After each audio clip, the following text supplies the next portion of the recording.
Welcome back to Let's Play Skies of Arcadia. I'm Nye, that's Trans, and it is time for us to finish this. In Soltis, we did pass up this teleporter earlier. We went further on, got the Moonberry in that room, and went to that teleporter that you can see over there. So instead, we're going to take the first teleporter. This one goes to the final boss instead of going to Zevlin Bane.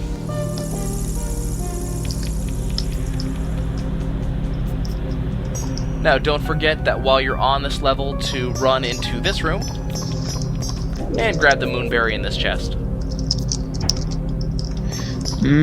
Delicious berry of moon. Yep, very delicious. Hey, that's one more towards your completion. We calculated it out, guys. Turns out I am missing now about 8 chests. We are not entirely sure where they are, though apparently those big crystals in the Maw of Tartarus, those were chests, and I just didn't activate them correctly. Now, Trans, remember how you were saying that this big shiny thing looks important? It's because it is important. This is the top of the tower, and this is the door out. I think. Pretty sure. Possibly. But yeah, so I have oh hey, this enemy. This enemy's kind of nifty. Do you have the black map still equipped? I don't think so. Over there. Pretty sure I don't. Well, it's worth checking, because I know you don't want to run into too many encounters. Well, I did want to run into this one, just because the enemy design on this thing is actually really cool. It's a robot with what look like dreadlocks. I know, right? I think those might actually be pauldrons, but I'm not sure. Okay, pauldrons go on the shoulders, and there's 2 of them. There's... Oh, wait, yeah, what the crap? Okay, listen up, game designers. If any of you are watching this, you're planning on designing a game, look, pauldrons shouldn't be the largest things ever made.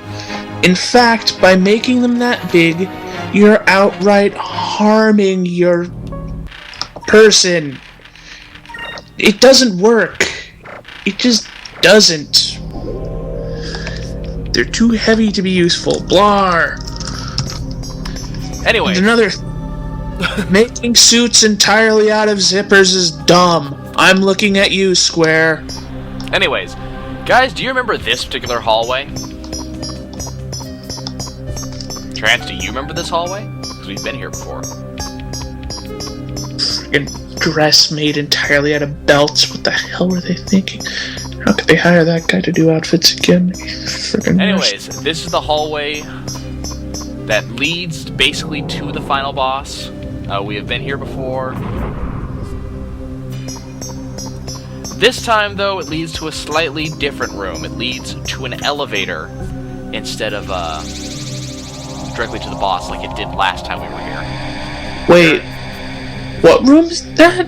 Wasn't that Shrine Island? No, that was in Deep Sky when we were trying to confront Galcian and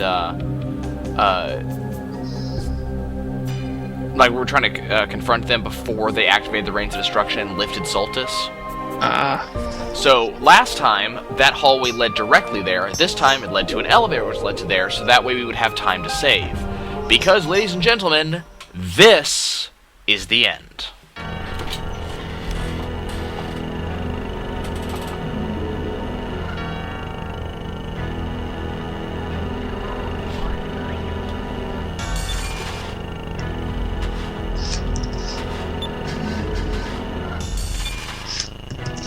Hey, get your misplaced daddy issues off of us. We didn't kill him. Beleza killed him. We just beat the crap out of him.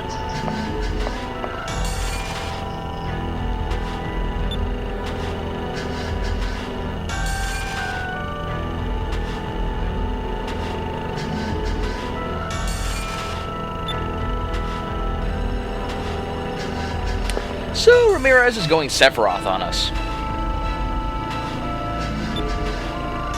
Except instead of mommy issues, it's daddy issues. Die!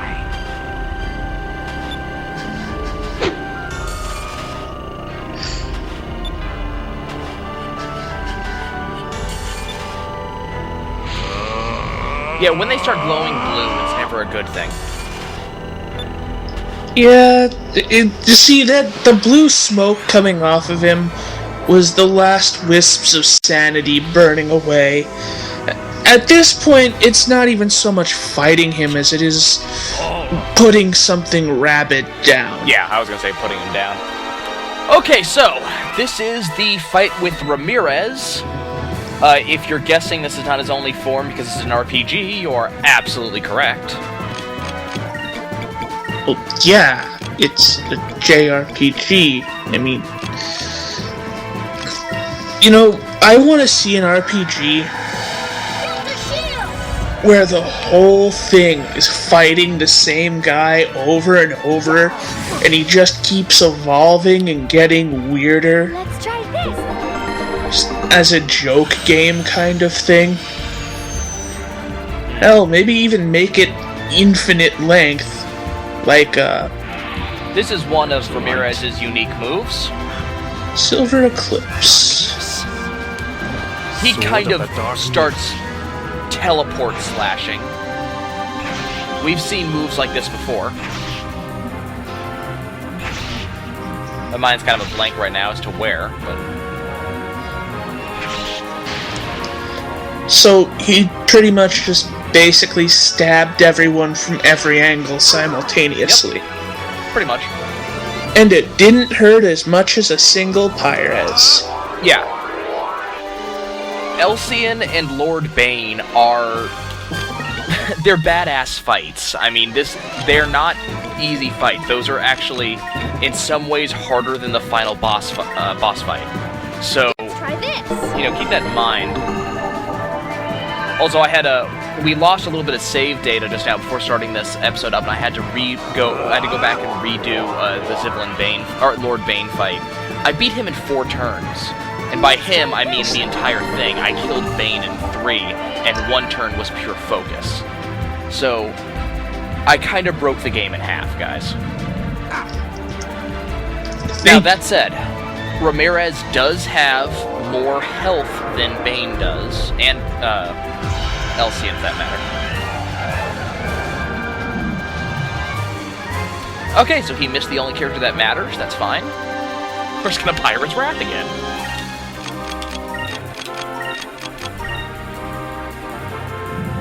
And we'll deal another 8,500 damage. For those counting, that's 1,700 damage in 2 turns. 17,000, you mean, right? That too. And what's this goon's max health? Oh, I want to say roughly 22. So, 1 more Wrath and he's boned. More or less. And that's going to come next turn after he does the Silver Eclipse. Sword of the Dark Moon. I'm trying to remember which character it is that does something similar to this. For those League of Legends players, this reminds me a lot of Fiora's ultimate. But I can think of... I'm trying to remember the other... There's another character that has this same doorway and deal crap tons of damage. I'm reminded of Fate from Star Ocean Till the End of Time with his dimensional door technique.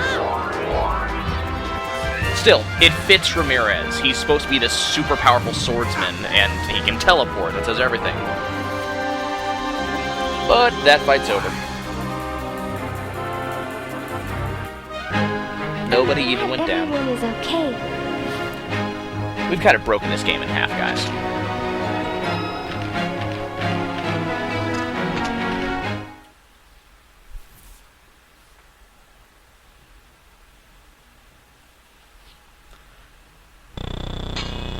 Next cutscene.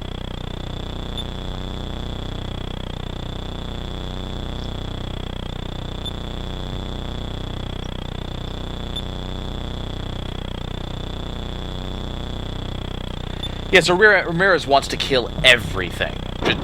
Everything. If it lives, he wants it not living.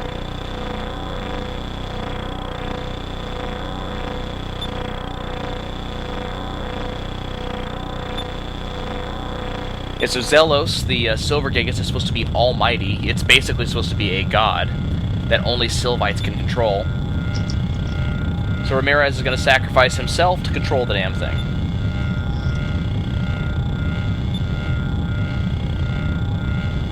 And he's actually going to truly awaken it. Now that's what's interesting, as the sacrificer is the one who takes control. But since the sacrificer is also the sacrificee here, it's the equivalent of, plugging into a golem's chem, its receipt for its own self-purchase. Also, Zealous just went Grey Goo. Yeah. Well, silver goo, but... Yeah, more or less. Remember how I commented earlier on how we have a that extra magic defense item for our ship, the sphere? Mm-hmm. Hey, look! Yeah. There's the sphere! Also, how much you want to bet Wizards of the Coast got really pissed when they saw the colored lights in the front of this thing? Why would they? Circular pattern colored lights. And... yes, it's similar to the magic symbol. Making a joke, moving on. It's not like you can patent something like that. It's as silly as patenting a rectangle with round corner... Oh, wait. Right. Okay. Topic of humor? In YLP? Well, it's nice LP, for one, and it's more likely than you think. So, supposedly Zelos is still forming. It's kind of like the Death Star. Now is the only time for us to attack. So this is the final airship fight.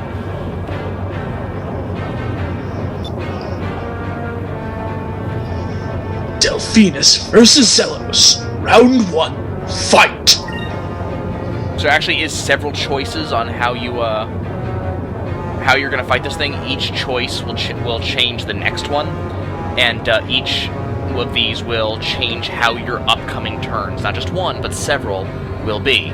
If you take a look at my upcoming turn next turn. I see. So you're choosing to just say fuck it and charge. Pretty much. Because why not? What exactly do I have to lose? All of your hit Don't points? answer that. So notice, we're actually a pretty fair distance away from Zelos at the start of this turn.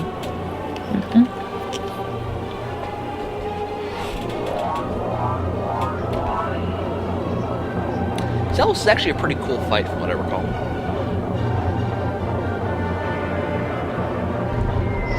So just shot a silence at us. That's fine. My cannons don't need magic. Zelos can use every form of magical shell. It can use all spells. It can do just about everything. Which is basically what you'd expect of being basically an almighty god thing. And we smack it in the face for 22,000 damage, and we barely scratch it. Also, if you'll notice as the camera pans, it actually looks at me. So that is what my Moonstone Cannon should look like. It's a giant beam of hate. Yep.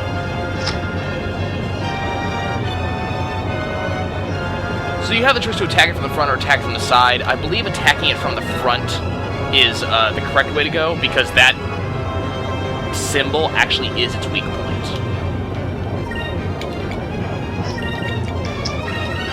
It makes sense. You're attacking its primary weapon, but again, that is often a weak point. They can't exactly armor it, and there's fragile bits in there. By the way, this is going to be the maximum amount of unboosted damage that I can output in a single turn. I had exactly enough points to use every single gun for the maximum amount of damage. So sub-cannon every turn, one set of torpedoes, and 2 main cannons. But no Moonstone gun. Oh no, no Moonstone Cannon. I'm not sure if I even get to use it in this fight. So as you can see, I'm barely scratching this thing. I mean, it's just taking a lot of punishment here. Well, while you may be in a capital class warship, it is essentially a fort. Yep. It's not quite a Death Star. Specifically, a Death Star is an artificial planet. I don't know, Trance. This looks like a planetoid to me. It's nowhere near large enough. It's more of a battleship. And it is accurately designed for space battle. By being an omnidirectional movement-capable sphere, it has the maximum weapon exposure without necessary rotation. Nerds! Yes, I'm a colossal nerd, don't mind me. Anyways, by the way, look at the 2 turns I have for next turn. Shit's gonna be hurty, and either, oh my god, the rape, or normal, depending on what you do. Attacking from the front is how you're actually allowed to use the Moonstone Cannon, but unfortunately I don't have the SP for that, and next turn I'm going to take a crap ton of damage. Ouch. Pretty much no matter what I do, actually. So we're just going to focus up and get some SP going on here.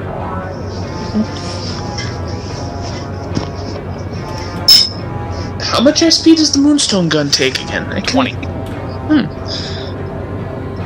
Could you Moonstone gun repeatedly during that turn, then? Nope. Any given weapon can only be used once. What that turn would allow me to do is stack my abilities in any way I so choose, which means I could have ink-rimmed into a Moonstone Cannon, or I could have ink-rimmed quick a Moonstone Cannon.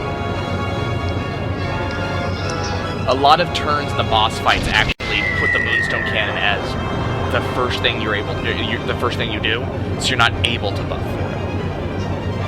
Because honestly, a buffed Moonstone Cannon is frightening.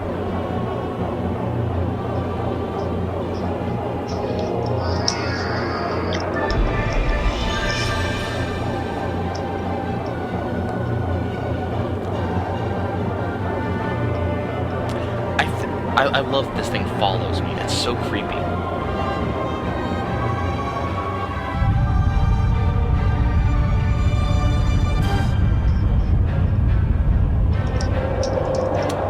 By the way, Form 2. What's this? Death Ball is evolving. Death Ball became Claw Death Ball. Basically, this thing is a gigantic cupel. But a gigantic freaking deadly cube.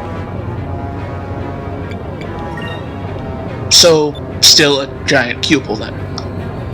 Pretty much, yeah. On turns like this, I just like to do absolutely nothing. There's no good way for this turn to end, honestly. Red, yellow, yellow, yellow. That's a frightening turn. Not as bad as red, red, red, red, but... By the way, this is the upgraded Moonstone Cannon. Yeah, his attacks get better, guys. So he gets a focusing lens, multiple intake chargers, and then just shits hate at you.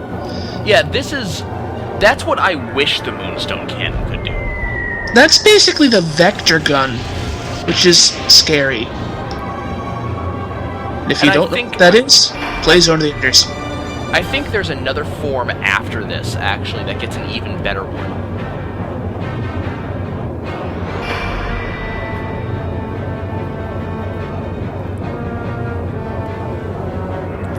But frankly, I can't remember. Luckily, he's not doing too much damage. He's focusing mostly on magical attacks, and if you recall, I have the super magic defense thing. So I'm not really taking much damage off of him, and then Increments is going to reduce that even further. Which is nice. I like taking very small amounts of damage.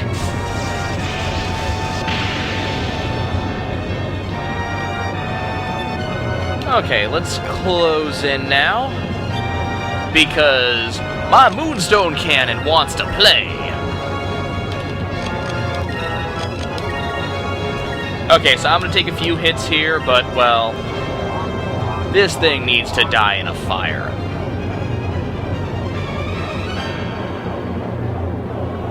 Now, it was never actually adequately brought up, but one of the reasons why the Elders decide to go off on humanity now is specifically actually because of the Moonstone Cannon. They were worried that we were reaching the point where we would be having power to rival the Gigas again, and would thus destroy ourselves once again. The game never really goes in-depth into that, but that's what, apparently that's the actual backstory. And you do have power to rival the Gigas, Yeah, I as killed all of them. stated here. Yeah, but that was, it was kind of an interesting point that when the first time I beat this game, I didn't pick up on that. That's what was actually going on here. Heck, even then, with the Gigas, they needed special crystals, and there were only 7 of them. The Moonstone Cannon was effectively mass-produced. Actually, only one was produced, ever, because it was too expensive to produce anymore. Oh? The game outright says that. No, we've already seen 2 of them. Well, when we actually pick up the Delphinus, it is outright said that there was only one. That it was too expensive to mass produce anymore. Now, DeLoco had one, but that was the prototype, so that makes sense. And it looks like we saw one from Gaussian ship. We actually have no idea what the hell that was. It could have just been a gigantic gun. Because the Draco, Vigoro's gun, had that gigantic fuck you beam as well, but that was obviously a shell. So we have no idea. Well, Also, 40,000 damage! At the time, yes, they were too expensive, but as we've seen, DeLoco is very good at upgrading technology, and at this point... Well, anyway... So you never know, but, it could also be that there just wasn't enough Moonstones to fund the Ray. So this is new. An ability called Judgment. And it's firing upwards at the that silver looks mode. very bad. Oh, Basically, shit. it's dropping the Rains of Destruction on me. 15,000 damage to my ship, guys. Drop the fucking hammer. Damn. Well, it can drop the hammer, but I'm gonna dispense some indiscriminate justice. Because I'm Moonstone Cannon again this turn, and I still have the equipment up. Basically, this thing is going down this turn. Ah, so we're not going to get to see its third form? Actually, I can't remember if it actually has one. Fair It enough. might. I think it does. But, I don't intend for us to find out. I don't recall casting Quick. It cast Quick, okay. I was gonna say, I don't remember doing that. And it... uh-oh. That's not good. I might not have the health to withstand another one of these. Yeah, this isn't going to end well. Well, we might see the third form now. Okay, let's see how much damage it actually dealt.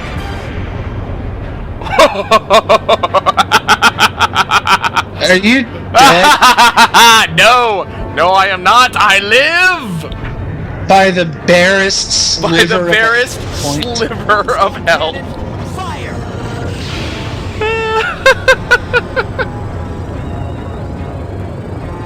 But you know what? It's gonna be quite lucky too. Yeah. So the real question is, who gets to move first? It cast... Oh, Yeah, so this thing, just like the squid we fought earlier, does have reactive damage.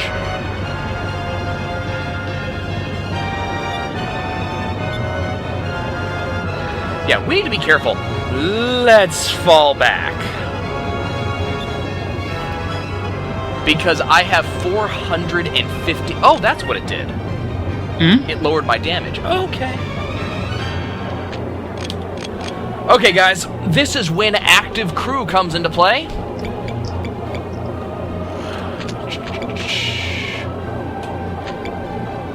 Let's see.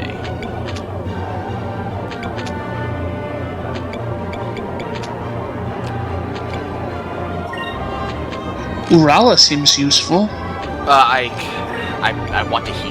That's what I want to do. I know. Basically what we're going to do is we're going to defend on all of those, but Fina Can you spend 6 points to heal up my entire ship, please? Now here's the question. Who goes first? Oh, thank you. It went first, but it's assessing damage, so I actually live.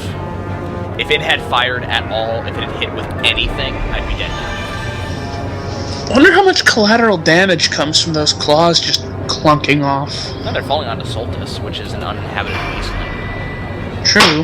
Whoop. That was loud.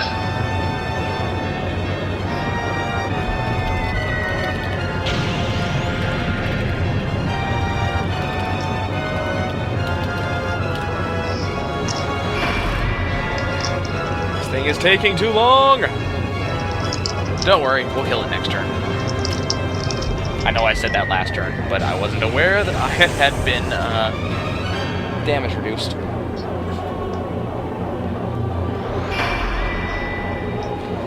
But yeah, basically I'm just gonna defend every turn. It can do whatever the hell it wants. This is new.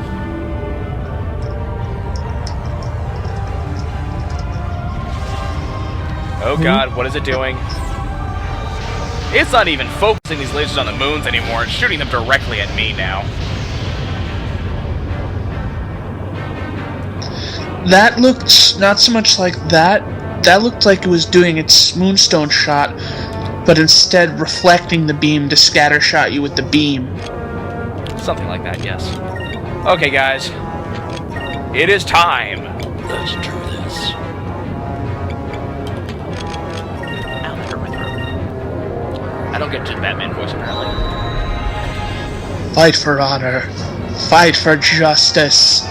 Fight for the removal of scurvy. Fight for Twinkies! Fight for seeing Aka's cleavage. Go! Moonstone beam! Moonstone cannon, fire!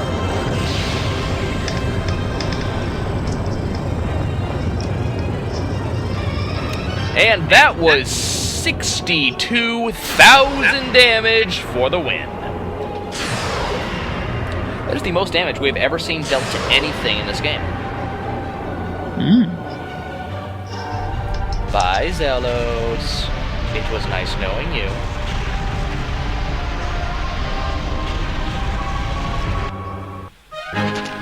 For any epileptics in the audience, screw it, you won't remember this anyways.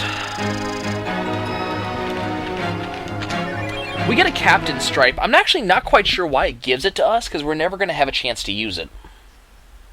Shits and giggles. I guess.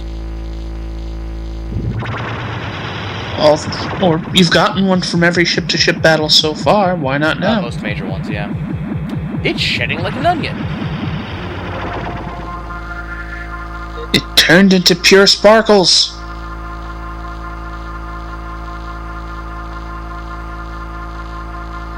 Ew, look at all those toenail clippings.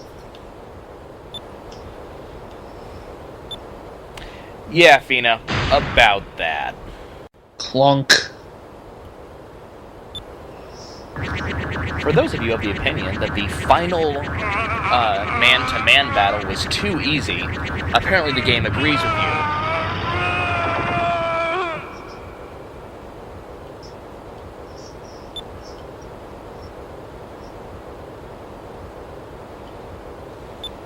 Die. This is the actual final battle of the game.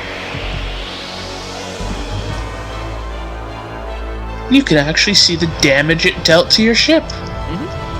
This is a custom battlefield specifically for this fight.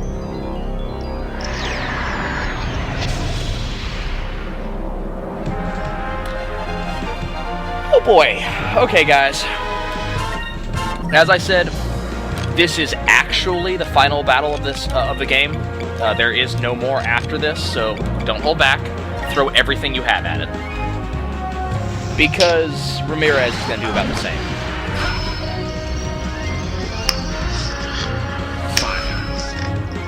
And unlike some other games, I'm not you sure what that's can't actually... just... Oh, right. Now I remember what that does. Come on. He takes over one of my allies and forces them to use really powerful attacks on each other. Ah, not fun. Luckily, he chose the guy who's the least leveled out of any character on my team. It could have been much worse. Could have chose Vice.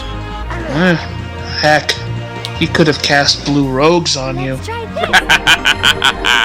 That'd be fantastic. Now, the thing is, Vice is still doing 1,000 damage a pop with every hit he lands.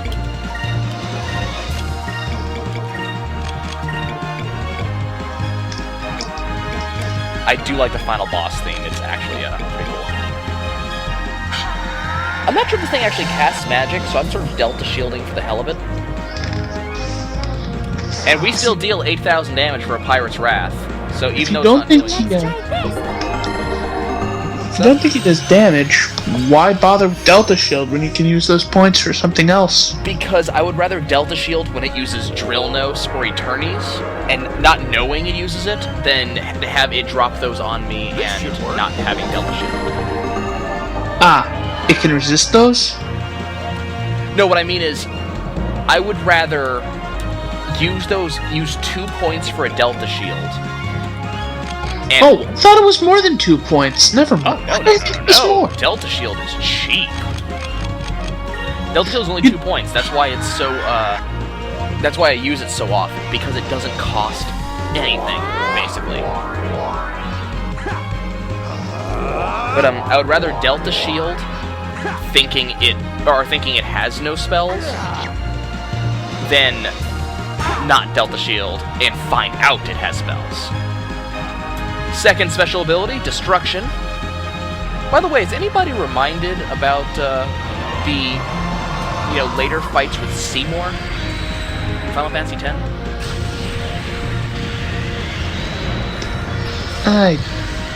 When he has the Mortigar or whatever it's called?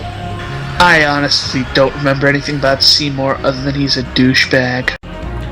In the later fights against Seymour, he has this thing on his back that heals him and also deals damage. Ew. You actually have to kill that thing first, because it just heals him for too much.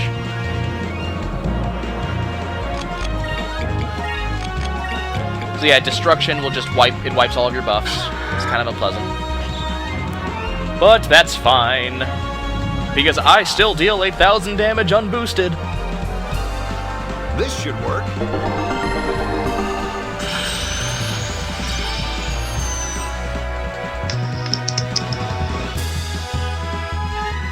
Let's try this. Best boss music.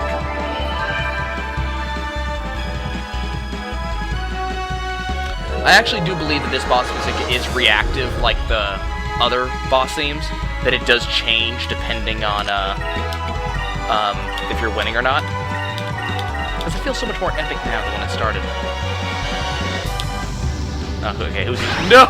No! Oh, crap. That's not good. He took over Vice. Ooh. That's really not good. Maybe he's just gonna attack. Maybe- Nope. He's Pirates Oh. wrapping someone. Oh god, who's gonna eat it? Ooh, Fina goes down. Bye, Fina. You know what? Yeah, actually based on what I just heard, yes, the music is reactive. You know what? I am not finishing this battle without Fina up, so this is gonna have to wait a turn. Ramirez, you get to live one more turn because of that. I want you to understand that. Because that was actually that Pirate's Wrath was actually aimed at him, and it was gonna kill him. But that's fine. We can live with this. What do I want to use for one turn while I wait? You know what? We'll Incremus up. How about that?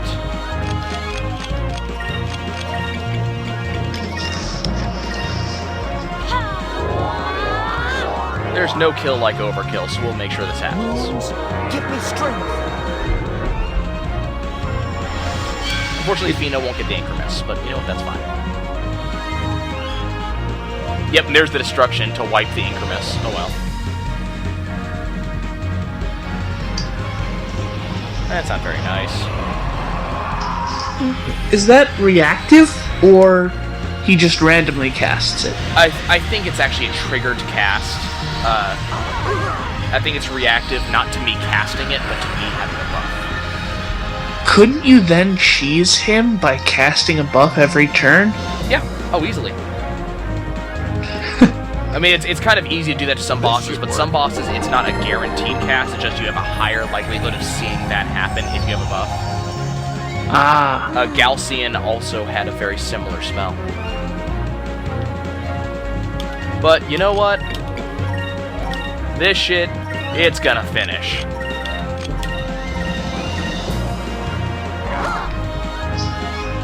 You can actually see how little damage everybody else is doing to him. Well, you did just beat him in the face with a lollipop. That's not really gonna hurt a lot. Bye-bye. Oh, you skipped the cutscene for it. Now that was That's automatic. fun. Oh. As you notice, there is no experience screen. There is no anything, because that was the end. I do find it amusing the last thing we see during the battle is Gilder calling in his Gilder, parrot. Yeah. I think he actually said, I wish they were all that easy, so it's a pretty accurate statement. Yeah, he is such a smarmy badass.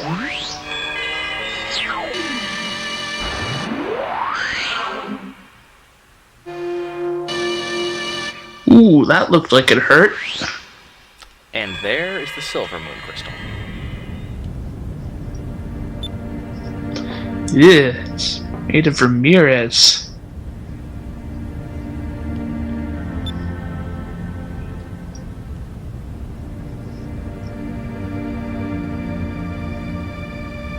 And here's Vice being a badass again. Alright, get out of here, you little bastard. Off you go, then. Or that. Bye, whore.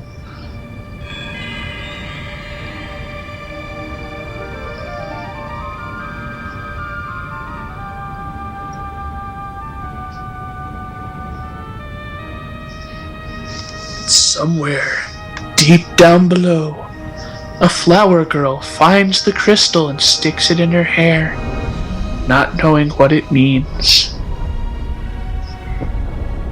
And then Soltis sinks, because there's nothing else holding it up anymore. Not just sinks, but fucking rips apart.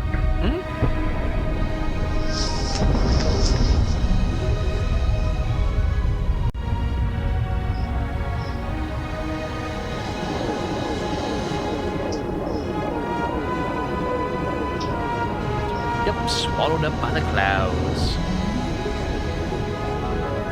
By the way, folks, all those chests in Soltis are now rendered unachievable. Just FYI.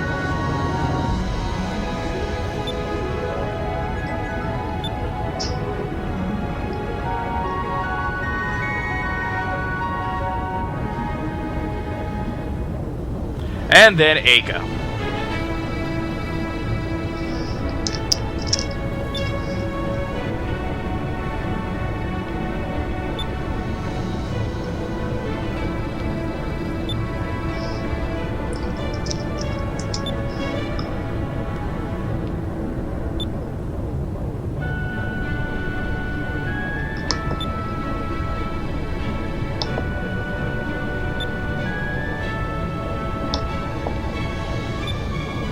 Good end.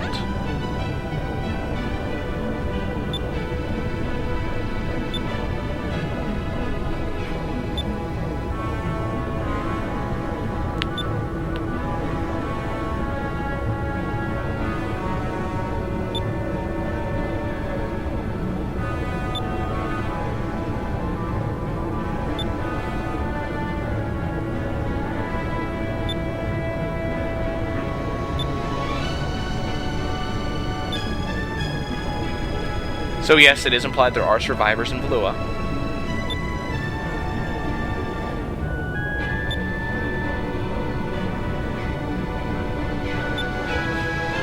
Yeah, the fleet's actually still there, guys. They didn't go anywhere.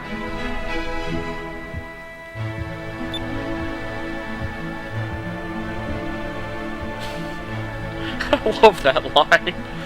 Please, we're gonna save the world together. Can't you just enjoy the moment? Not until she's got a net around Gilder, she can't. Dine has a great line. Gordo has a great line. Baltor fails to have a great line. But then again, Baltor fails anyways.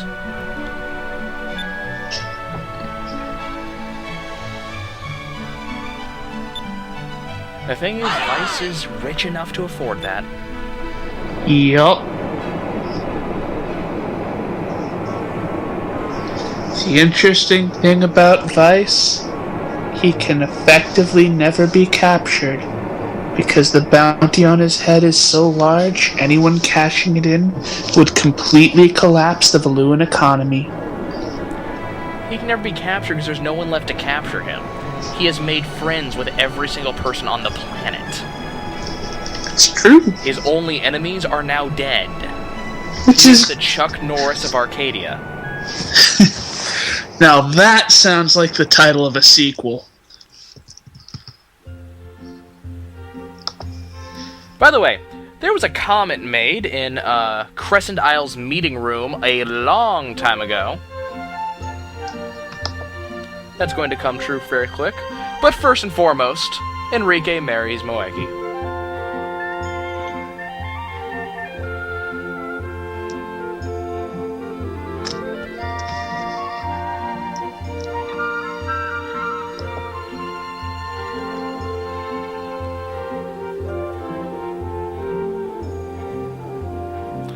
Nasrad gets rebuilt.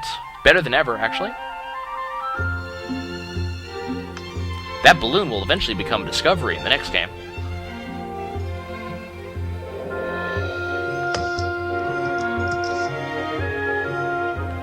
Corteca dances. And things as usual in Yafutoma. Except now there's trade, because the Sky Rifts are gone.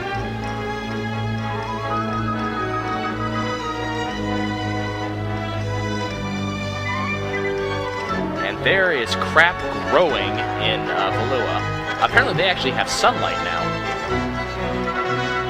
I don't know where that came from. Probably from... And the best reveal in the game. Destruction? Ready for this? Best reveal in the game, right there. Cupel wearing an eye patch. Okay, no. Fuck the eye patch. Cupel with that mustache and beard. And that was actually... Why are we flying the Albatross too? What the hell happened to the... Anyways, they actually made that joke in the meeting room. I think it was just for the Lands of Ice. With Fina dressed as a pirate and Cupel wearing an eye patch. The reason that they're back in that ship rather than the Delphinus is because pirates like a challenge. Yeah, that is an idea. You know, go ahead and tell me what the Delphinus couldn't utterly obliterate. Also, just a note, on the left-hand side, we will see the what became of every person in the game.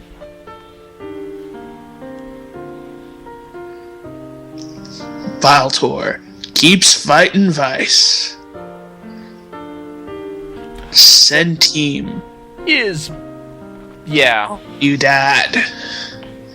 Gordo. Restauranteer. Mm-hmm.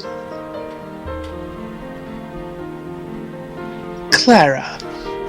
Still chasing Gilder.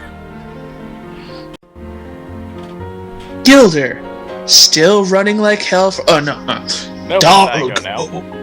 Badass name and posing epically. Zhao and Mao are now the admirals of the Yafutoman Navy.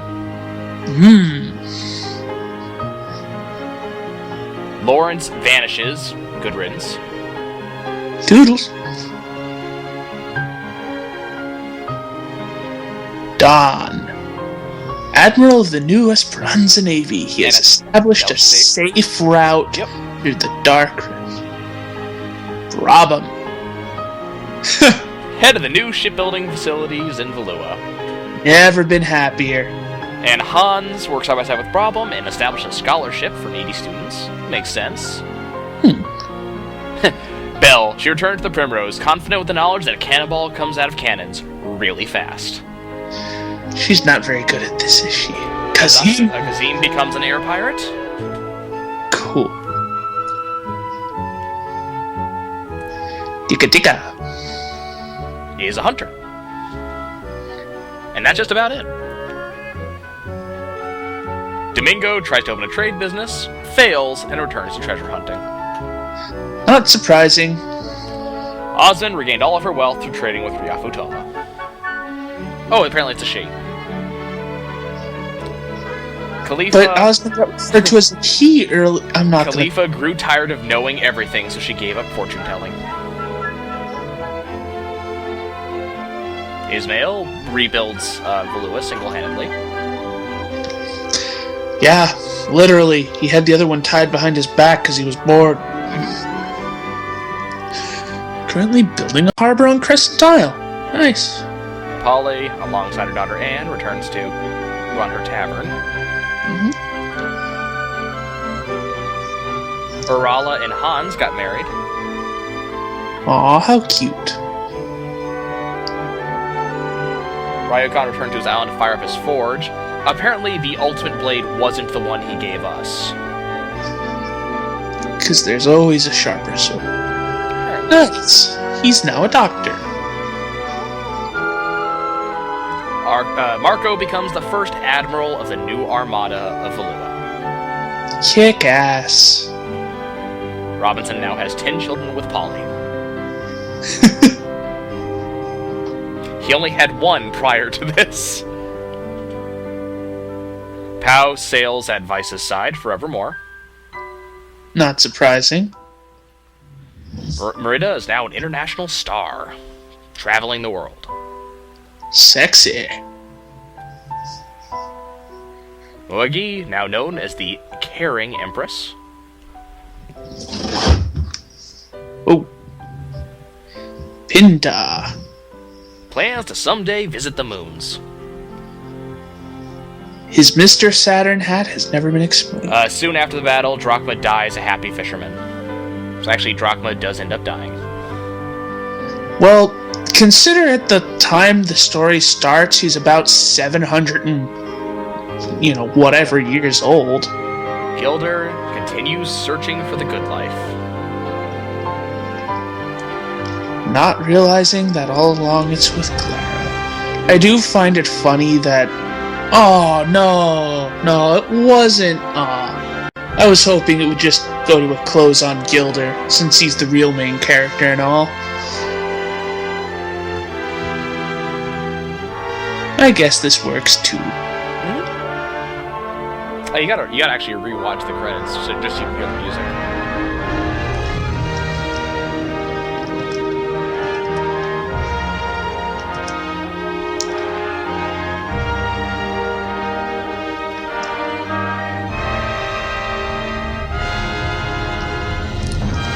Really well done series of credits.